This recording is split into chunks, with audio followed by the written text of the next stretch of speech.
George, baka ipasubpin na ng Supreme Court yung version 3.5 ng ATM software dun sa kaso na isinampa namin laban sa'yo. Kung ganun, may kita natin lahat ng daya na ginawa ng COMELEC nung nakaraang eleksyon. Yeah, buddy!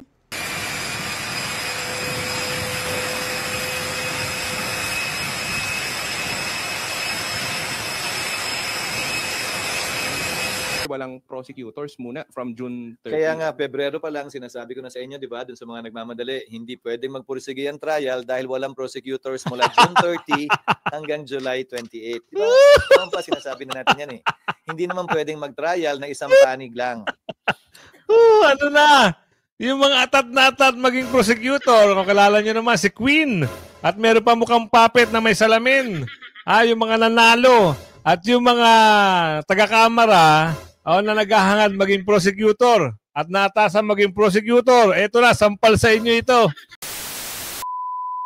Yes. Magandang hapon muli sa ating mga kasama. Nandito na naman si Kuya Goods nagbabalik. At syempre, kung di ka pa nakasubscribe sa ating channel, pa-subscribe na lang po at hit mo na rin yung bell para laging updated sa ating mga video. Yari! Ito na nga yung kahapon, hindi makakaupo. Talagang hindi ka makakaupo. Dahil nagdesisyon na ho ang korte na hindi pwedeng second placer. Saka hindi ka nang mananalo. Di ba? Hindi ka nanalo. Ano gagawin mo? Babanatan mo naman ang babanatan, sabi na Aling Ledesma. Yun lang ang nakikita nila eh. Saka wala ka daw magandang gagawin. Kaya mas maganda, hindi ka daw makaupo, sabi ni Aling Ledesma. Naku, Aling Ledesma naman. Atty. Glenchong, may bagong isisiwalat na style ng dayaan sa lokal. At Atty. Harry Respicio, meron hong pahayag. Baka ho, maimbestigahan. Ang alin? Yung laman ng makina. Naku, eto na, lalabas na ho ang katotohanan. At Senator Robin Padilla, merong resolusyon. Merong resolusyon na talagang hinahain niya. Sana mapauwi na yung agarang repatriation ni Tatay Digong. Ito lang mama na ito, nakikita natin na talagang kilos ng kilos. At yung mga iba, hindi pa natin nakikita. Sana naman Pero bago natin simulan natin talakayan, nakalike ka na ba? O kung hindi pa, mag-like ka muna. Share mo na rin yung video at kung hindi ka pa nakasubscribe, pa-subscribe na lang po. At hit mo na yung bell. I-bell all nyo para nakakatanggap kayo ng notification. At ito press conference, kapapasok lang. Ano ito? June 25. So simulan natin dito. Ano yung hindi ikaw ang pinili ng taong bayan? Tandaan mo yan. Totoo naman. Di ba? Mukhang paatras na talaga si Benny Abante at hindi na makakaabante mula sa kanyang maagang selebrasyon na tila ay siya na ang uupo na kongresista sa 6th District ng Manila ay napalitan ng lungkot at luha mula sa pagiging nagbunyag. Nag-ano kagad siya nagparang nag-victory party. Kaya akala niya lulusot. Hindi. Ayan, lungkot ang inabot ng mama. Saka wala kayong gagawing maayos, sabi ni Aling Ledesma rito. Saka sabi ng korte, bawal ang second placer. At saka bawal ang talunan. Kailangan yung winner. Ganon. Second placer na idineklara ng COMELEC na si Benny Abante na daw ang nanalo sa 6th District. Kita mo, ang nagdeklara lang sa'yo, COMELEC. Hindi kailangan pwedeng COMELEC lang. May nanalo. Ang totoong nanalo ay si Joey Uy. Ngayon, etong COMELEC, si Melek Chair, nagdesisyon agad-agaran. Pala desisyon ang mama. Upo daw ang second placer. Nagsalita tuloy. Hindi ka pwede umupo. Sorry. Better luck next year o 2028 kung iboboto ka ulit. Ng Manila. Pero ayon sa Korte Suprema, hindi maaari ito dahil may second place rule ang Korte Suprema at dapat sundin ng COMELEC. Agad-agad na naghain ng mosyon ang COMELEC. Pero sa di inaasahang pangyayari ng desisyon na ang Korte Suprema. 8 Associate Justice ang pumabor na hindi makakaupo o hindi maipoproklamang nanalo ang second place. Take note! 8 ha, Associate Justice. Ang nagdesisyon na hindi ka makakaupo. Huwag mo nang ipilit. Bawiin mo na lang ha. Ang sabi ni Atty. Respicio, bawiin mo na lang. Gusto niyo makarinig ha. Mamaya paparinig ko si Atty. Respicio ha. Sir, 5 namang Associate Justice ang hindi pumabor at 2 ang abstain. Pero hindi naman halata kay COMELEC Chairman George Garcia. Bakit siya tumatayong abogado para kay Benny Abante? Hindi ba dapat hindi siya nakikialam? Hindi ba dapat si Benny Abante ang mag-file ng motion for reconsideration at hindi mismo itong si COMELEC Chairman George Garcia? Habay napaisip pa kayo sa mga sinabi at revelation ni Atty. Harold Respicio patungkol sa mga nagbabayad na politiko sa... Ayan. Bakit nga napapansin ng taong bayan, milyon-milyon Pilipino, ang nakakapansin na rin, bakit ba itong mama na to, ang parang siya ang nagiging abogado ng talunan na ito? Sino yung talunan na nasasabi sa video? Bakit ba lagi niyong pinagtatanggol? Oo, ang mama na yan. Baka magkakabistuhan. Baka wala nang ripan. Gusto hindi maripan. Kasi sayang nga naman ng pera. Sabi ni Aling Ledesma, pag i-ripan, gawa na lang ng paraan. Kaso hindi nga pwede. Bistado na kayo. Sabi ni Aling Marie, bistado na ang galawan. Paano na ibabalik yan? Kung talagang, paano kaya kung nagkaroon ng pag-uungkat? Ito yung sinasabi natin, paano kung meron ng pag-uungkat? Kagaya ng sinasabi na ito ng Respicio. Ito bibigay ko lang sa inyo. George, baka ipasubpin na ng Supreme Court yung version 3.5 ng ACM software dun sa kaso na isinampan namin laban sa'yo. Kung ganun, makikita natin lahat ng daya na ginawa ng COMELEC nung nakaraang eleksyon. Yeah, buddy. Wala ka, Chairman George. Baka ipasubpin na ng Supreme Court yung version 3.5 ng ACM software dun sa kaso na isinampan namin laban sa'yo. Kung ganun, makikita natin lahat ng daya na ginawa ng COMELEC nung nakaraang eleksyon. Yeah, buddy. Anong gagawin natin dyan? Kailangan mo na ipagtanggol yung natalo para walang magkabulgaran. Paano kung magsalita rin yung isa na talagang merong di umano na nagkaroon ng di umano na magkano ang di umano? Ano sa palagay nyo? Type nyo sa comment section mga kasama para magkaintindihan tayo. Kayo ba ay naniniwala na sandamakmak ang natanggap na di umano nito? Sandamakmak. Milyonan ang usapan Ano sa palagay nyo? Type nyo sa comment section na yes! Grabe yan! Oo, mukhang hindi pa kontento sa 300M di umano. Oo, meron pang tigba 25M di umano. Matakaw din pala ito. Oo, baka natutulog ito sa pera. Ayan ang akala nating alamin sa mga susunod na panahon. Talagang maungkat at maungkat dahil si Atty. Respicio ay nagsasalita na. At meron pang pasa. Meron pang, ano tawag dito? Ito. Kasi mahirap banggitin yung word na pasa. Oo. Bog. Mahirap banggitin dito. Baka magkaroon tayo ng ano So, ito yung sinasabi natin. Atty. Glenn Chong, attorney din ito O merong mga babanggitin.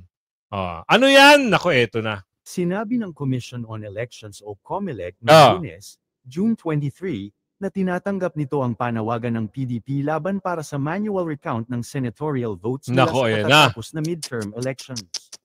Sa isang mensahe sa mga mamamahayag, sinabi ni COMELEC Chairperson George Garcia na bukas sila sa ganitong uri ng remedyo para bukas ka pala mandato ng mga botante.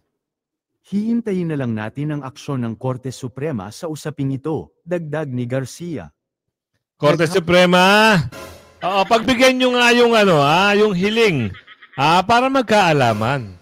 Alam naman namin na Korte Suprema ay nasa neutral lang kayo. Para magkaalaman at magkabistuhan kung sino talaga yung nagmamanipula. Sabi sa video, yung machine ay merong something at nung Mayo 12 ay nagkaroon ng sariling utak ang machine. Oo. At saka ito masaklap mga kasama. Delay. Yung pag-transmit. Kung bakit humihinto sa gitna? Mantakin yun. Ang sabi doon sa balita, baka daw sinasala. Kaya nagdi-delay. Sa bagay, muntik na eh. Nabisto lang. Yung 26 million naging 21 million. Yung 25 million naging 20 million. Ano ba talaga ang tunay? Yung pala, delay ang paliwanag. Delay! Ha? Kwento niya sa unggo yan. O baka kayo magkaintindihan. Ayon si Attorney Israelito Torian ng motion for leave to file supplemental petition para sa mandamus na humihimok sa Korte Suprema na payagan ang buong pag-audit ng bilang ng boto. Yan na.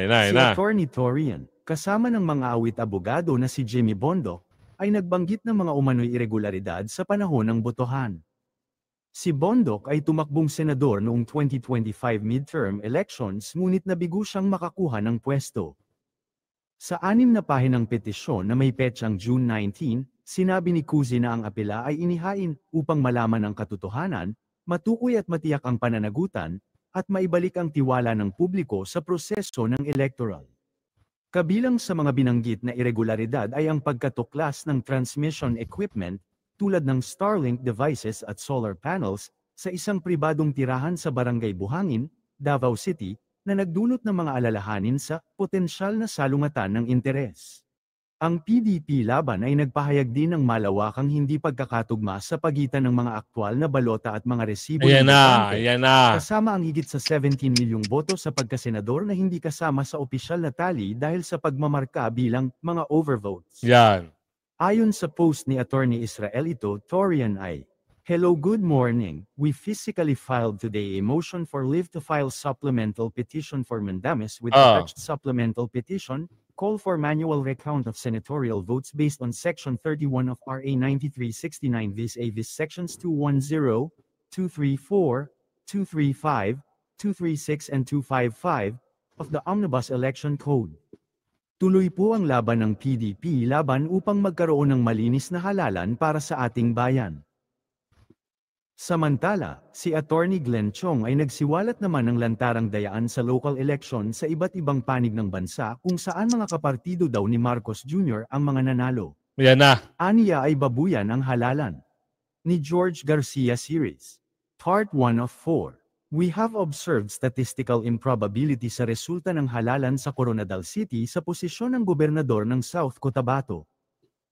Pare-pareho ang boto na nakuha ni Governor A sa 61 presinto sa Coronadal City, see Table of Results and corresponding clustered precinct number. You may verify the election results via the link posted in the comment below. Kita nyo, halata doon sila dito sa parting Mindanao, Coronadal, South Cotabato. Halos magkapare-parehas. Mantakin nyo, pare-parehas kada presinto. Isang ka naman. Kaya maraming mga tawag dito, mga programmer IT na mga galing na hacker ang naniniwala na merong hocus-pocus ang makina. Oo, hindi pwede daw magkaroon ng ganyan na pare-parehang resulta sa isang presinto. Anong nangyari? May good news. May good news tayo mga kasama. Gusto ko lang i-share ito kasi nakita ko lang yung video na ito. Si President Trump pala ay pumunta sa dahig. Tama ba sa narinig natin o napanood natin? Baka ayusin na yung problema ni Tatay Digong. Gusto natin yan. Gustong-gusto natin yan. Baka mamaya itong ICC ipinababasura yung petition ni Tatay Digong sa interim. Baka mapagalitan kayo ni Donald Trump. Ito June 24 kahapon. Baka mamaya makarinig na lang tayo si Tatay Digong nasa Australia na o nasa Japan o nasa magandang bansa. Baka magulat na lang tayo. Hindi naman natin sinasigurado at hindi pa tayo sure. Pero ano ito? Kayo ba? Alam nyo ba itong pangyayaring na ito? Ito papakita ko sa inyo para maging aware din kayo. Ano ito?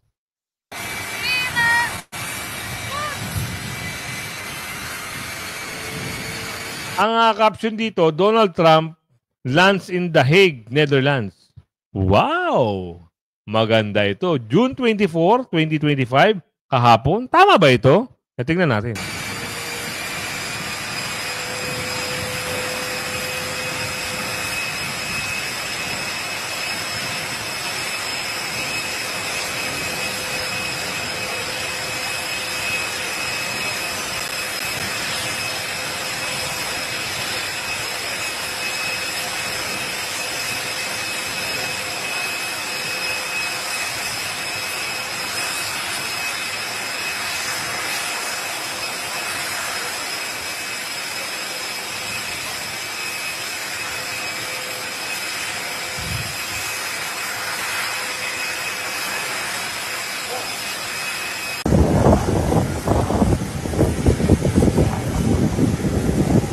Baka sa palagay nyo, totoo kaya ito? Nasa dahig si President Trump kahapon? Kasi siyempre nakakapagtaka din, no? Tsaka tayo ay nagtatanong, no? Nako-confuse tayo kung totoo. Sana totoo at sana kausapin din yung gobyerno ng dahig at sana rin sabunin na ito mga ICC na ito. Para naman si Tatay Digong ay makalaya na. Kasi si Senator Robin laging nagbibigay ng na gusto niya mapauwi na maaga si Tatay Digong. Mamaya aabangan natin yun. Pero tuloy natin to.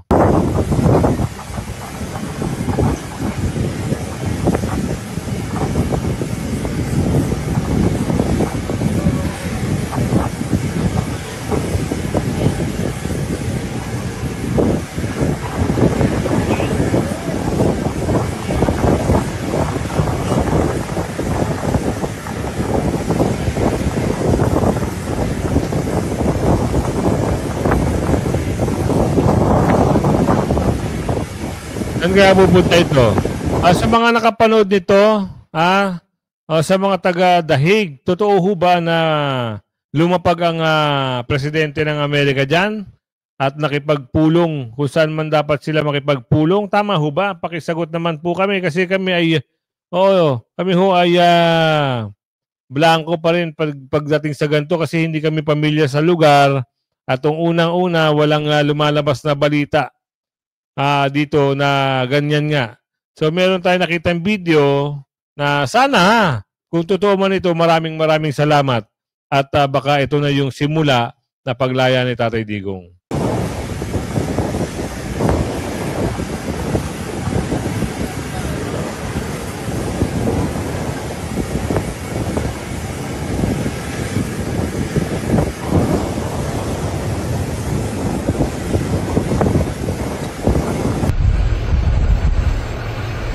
Saan lugar kaya ito mga kasama, ha?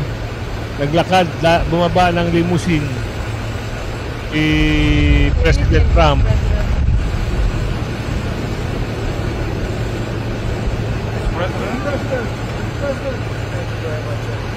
President, okay, please.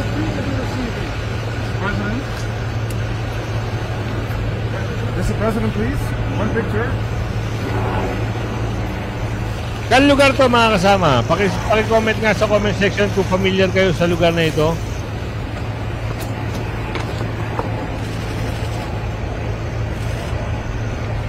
Tama ba? Dahig ba yan? Wala kami. Blanco kami sa mga lugar na yan. Pero ito ang gusto naming malaman nyo. Ito si Senador Robin ay consistent pa rin sa kanyang suporta kay Tatay Digong. Dahil, kita nyo wala siyang tigil sa Senado para magbigay ng resolusyon o sana mabigay ng mapauwi kagad si Tatay Digong sa Pilipinas. O hindi naman sa Pilipinas, sa magandang bansa na lang. Oo, tuloy natin to. Sinusukuan ni Senador Robin Padilla ang kagustuhang mapauwi si dating Pangulong Duterte mula sa Hague. Matapos tanggihan ng Senado ang unang resolusyon para sa repatriation, balak ni Padilla na muli itong ihain sa 20th Congress. Ang detalye sa agenda report ni Hannity. More than 100 days mula nang maaresto si FPRRD, sinubukan ni Senator Robin Padilla na maghain ng Senate resolution para pabalikin siya sa Pinas. Kaya lang, hindi ito tinanggap ng Senate Bills and Index Section dahil nakapag-adjourn na ang 19th Congress. Sa reso, nanawagan si Padilla na agarang pauwiin si Duterte mula sa ICC detention sa The Hague, Netherlands. Layunin ng reso na maituo ng gobyerno sa national unity at tumutok sa mas mahalagang issue gaya ng Tama. Binigyang diin pa ni Padilla na bilang dating mayor, kongresista at pangulo, di raw dapat litisin ng dayuhang hukuman si Duterte. Nahaharap si FPRRD sa kasong Crimes Against Humanity dahil sa giyera kontra droga sa kanyang termino. Sabi pa ni Padilla, may independent foreign policy naman daw ang Pinas at may karapatang humawak ng sariling mga investigasyon. Tama. 2019 ang kumalas ang bansa sa ICC at 2021 nagsimulang i-authorize nila ang investigation sa war on drugs. May batas din daw sa Pinas, ang RA 9851 na nagsasabing ang pag-surrender sa isang international tribunal gaya ng ICC nakabase dapat sa treaty. Pero di naman na raw binding sa Pilipinas ang Rome Statute. Pinaalala ni Padilla sa Senado ang malawakang suporta sa dating Pangulo, lalo na nitong dumaang midterm polls. Nagpahiwatig nga rin daw si Pangulong Bongbong Marcos sa interes nitong reconciliation o pakikipag-ayos sa pamilya Duterte at pinaalala pa niya sa Senado ang umano'y historic mandate ng BBM Sara tandem noon na unity. Kung hindi man maipauwi si Duterte ng walang ICC conditions, sabi ni Padilla, pwede raw hilingin ng interim release habang hinihintay ang kanyang trial. Tama. Pwede raw ito gawin kahit ad cautelam o yung legal way para makipag-cooperate sa ICC without recognizing jurisdiction of the court. At dahil hindi tinanggap ng Bills and Index Section ang resolusyon ni Padilla, susubok siyang mag-file ulit sa oras na magbukas na ang 20th Congress. Pwede naman mapauwi si Tatay Digo kung gugustuhin nila eh. No? Diba? Ganun lang kasimple yun. Kung talagang desidido sila at nasa puso nila pauwi ng dating presidente, kayang-kaya nilang gawin. Kaya wag naman silang masyadong patawa. Oo. Kasi yung statement kasi ng nakaupo dati, pabago-bago. Diba? Hindi niya hayaan na makapasok ang ICC. Tapos pagdating ng ilang buwan, kapag hindi tayo nakipagtulungan, baka hindi rin tayo tulungan. Oh, iba na. Iba na yung usapan. Ito press conference ni Quezon. Ano kaya ang nilalaman nito? Meron kayong maririnig na hindi maganda? Meron kayong maririnig na maganda? Ano kaya? Malalaman natin yan dito sa press conference nito. Na sumagot dun sa mga allegations o kaso nakapaloob sa articles of impeachment, considering na yung Senate Impeachment Court ibinalik sa Kamara yung articles of impeachment. Yun yung nakalagay sa answer niya at hindi para sa akin na komentaryohan yun dahil korte, impeachment court na, ang dapat tumugon doon kung sakasakali. Hindi para sa akin na husgahan yon o bigyan ng kulay yon. Tinatanggap namin yung kanyang sagot at yung posisyon niya. At dahil doon, meron siyang motion to dismiss na noong una, parang binatikuso ng tagapagsalita ng Kamara ang Senate Impeachment Court spokesperson dahil parang telegraphing or coaching the VP dahil nabanggit niya na yun ang pwedeng i-file ng Vice Presidente. Ulitin ko, hindi para sa akin na komentaryohan ang sagot ng Vice President. Tatanggapin namin yun bilang sagot niya doon sa summons na inisyo ng impeachment court. At hindi para sa aming komentaryohan yun na tama yun o mali yun. Yung sagot yung reply na ibibigay ng Kamara sa sagot ni VP ay... Kung gusto nila. Pwedeng hindi? Pati naman yung answer, pwedeng hindi eh. What happens if hindi magbibigay? Sa court na lang po sila magpapaliwanag. What happens kung hindi magbigay ng reply? Tama. Wala silang sagot doon sa sinabi ni VP Sara. Pero pwede pa rin po silang magpaliwanag pagdating ng impeachment trial. Hindi na wala yung right nila magpaliwanag or banggain yung sinabi ni VP. Tiyak ko pag-uusapan yon. Kung pag-uusapan yung motion na yon na nakapaloob sa sagot ni VP Sara, then bibigyan ng magkabilang panig ng pagkakataong ilahad yung kanilang argumento. Pero on a normal court, SP, pwedeng kunyari hindi magbigay ng answer pero sa mismong trial na sila magsalita? Pwede, hindi siya deemed or considered waived unless under exceptional circumstances hindi siya papayagan ng korte for being dilatory. Pero sa palagay ko, walang ganun dito. Sa pa SP yung ginagawa ngayon ng prosecution na halos mayat-maya nagpe-press con sila, ngayon pa lang sinasagot na nila yung sagot ni VP katulad kahapon sa kita nyo, napapansin din ng mga reporter ha. Yung mga prosecutor, mayat-maya ang interview nila. Nakakawindang. Ito, sagot dito. Attorney Bukoy, is that normal? Is that okay? Hindi po ba sila patatahimikin ng impeachment court? Sa ngayon, hindi pa siguro dahil hindi pa naman nagsisimula ang trial. Pag nagsimula na kasi ang trial, dapat lahat ng gusto nilang sabihin doon na mismo sa trial. Pero sa panahong ito, walang prohibition. Katulad ng mga tanong niyo sa akin ditong nagdaang araw, pwede ba niyong i-publish yung answer na binigay sa inyo ng Kamara base sa receiving copy nila? Walang prohibition na gawin yun. Ibang usapin kapag may trial na dahil pwedeng magbigay ng kautusan ng impeachment court na limitahan o pagbawalan ang mga party sa kaso na magsalita. Pero desisyon ng impeachment court yan. Sir, may araw daw, sasubmit na yung certification ng Kamara na dumaan sa tamang proseso yung articles of impeachment. So kapag na-submit yun, babawi na ba yung decision ng Senate Impeachment Court na i-refer back yung articles of impeachment? Hindi, dahil dalawa yung kautusang binitiwan ng Senado, kung maalala mo. Pero yung second yata, mahirap nilang i-comply hanggat hindi pa nagko-convene. Kaya nga hindi pa kompleto yung compliance nila. So, dalawa yung compliance na hinihiling ng impeachment court sa Kamara. Yung isa ay pwedeng mabigay ng 19th Congress. Yan yung patunay na hindi sila lumabag sa one-year ban. Pinapaliwanag na hindi sila lumabag dito. At pangalawa, yung patuloy na kagustuhan na ipursige pa rin yung kaso mula sa 20th Congress. So yung decision na yon to refer back yung articles of impeachment, mananatili yun hanggang 20th Congress? That is the operational meaning of the order issued by the Senate Impeachment Court, yes. Maliwanag naman yun doon sa order. Next week, di ba basically, dahil parang 20th Congress na. So, mapapalitan na, sir, may mga prosecutors, pero may mga na-retain pa rin naman. Then, yung 20th Congress papasok na rin. So, paano po yung magiging process lang? Hindi yun question kung ma-retain sila. Desisyon ng Kamara yon. Pero ang issue ay, ang authority, ang otorisasyon na binigay ng 19th Congress sa mga prosecutors, na re-elect man sila o hindi, ay hanggang June 30 lamang. Kailangan bigyan sila ng panibagong otorisasyon ng Kongreso na magsilbi bilang pareho man o magkaibang prosecutors sa ilalim ng 20th Congress. So, sir, kailangan pa ng plenary action pag gano'n? Plenary action ang kinakailangan. So, basically, sir, walang prosecutors muna from June 30? Kaya nga, Pebrero pa lang, sinasabi ko na sa inyo, di ba, dun sa mga nagmamadali, hindi pwedeng magpursige ang trial dahil walang prosecutors mula June 30 hanggang July 28. Di ba? Noon pa sinasabi na natin yan eh. Hindi naman pwedeng mag-trial na isang panig lang. Ano na? Yung mga atat na atat maging prosecutor, kung kilala nyo naman, si Queen. At meron pa mukhang puppet na may salamin.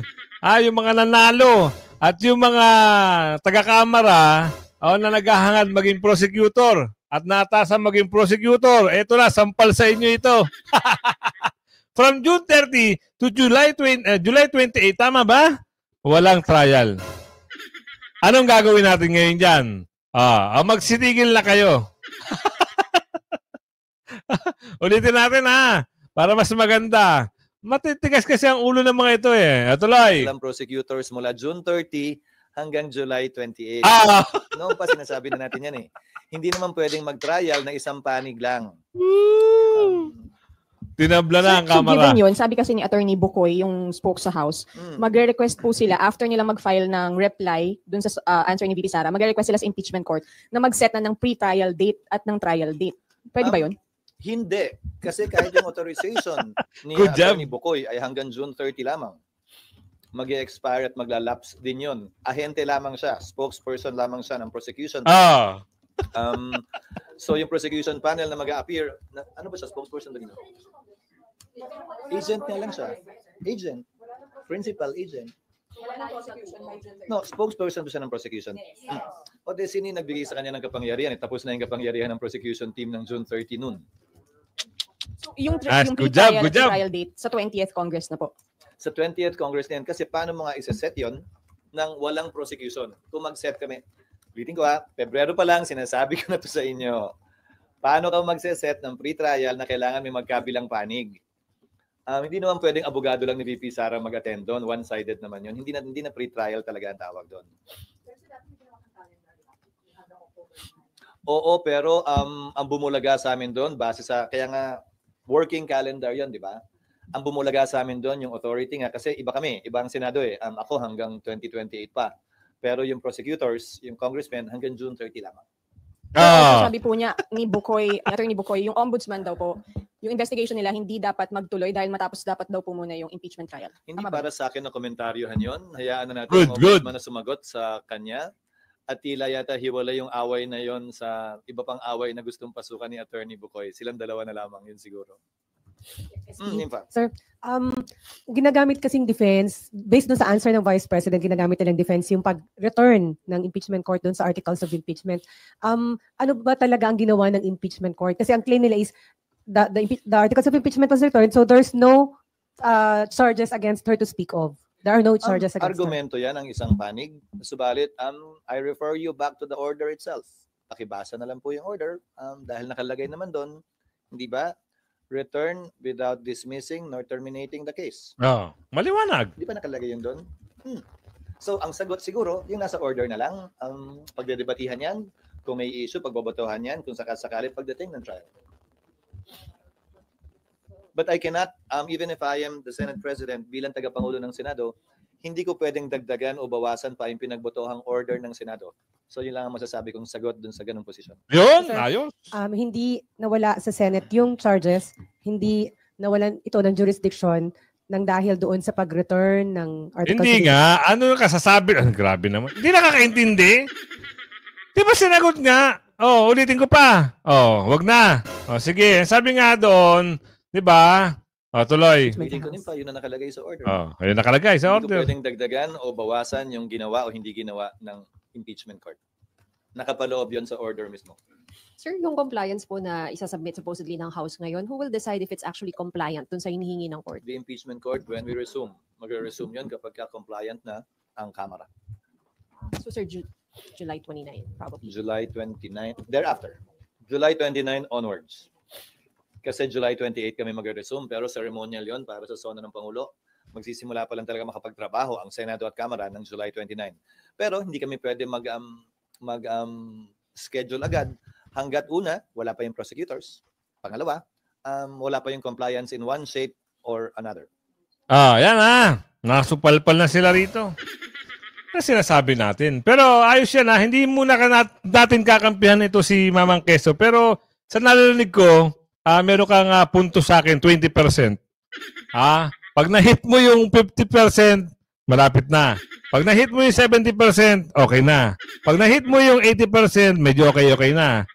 Sana ma-hit mo yung 100% para masabi nating super okay ka na. Pero sa ngayon, pero kahit pa paano sir, saludo. Dahil alam mo at wala kang pinapanigan. Dahil doon sa mga taga-Baculaw at Kamara, eto supalpal sa inyo pakinggan nyo Naintindihan nyo ba yung sinabi ni Mamang Quezon? Mga taga, yung nagpapanggap na prosecutor. Yung piling prosecutor. Pakinggan nyo. Wala na. Impeachment, wala na. Walay, ika nga. Kung umabot ka sa video natin ito, shoutout sa iyo ng bonggang-bongga, saan ka man sulok ng bansa. At like and share yung video. Hanggang sa muli. Bye-bye.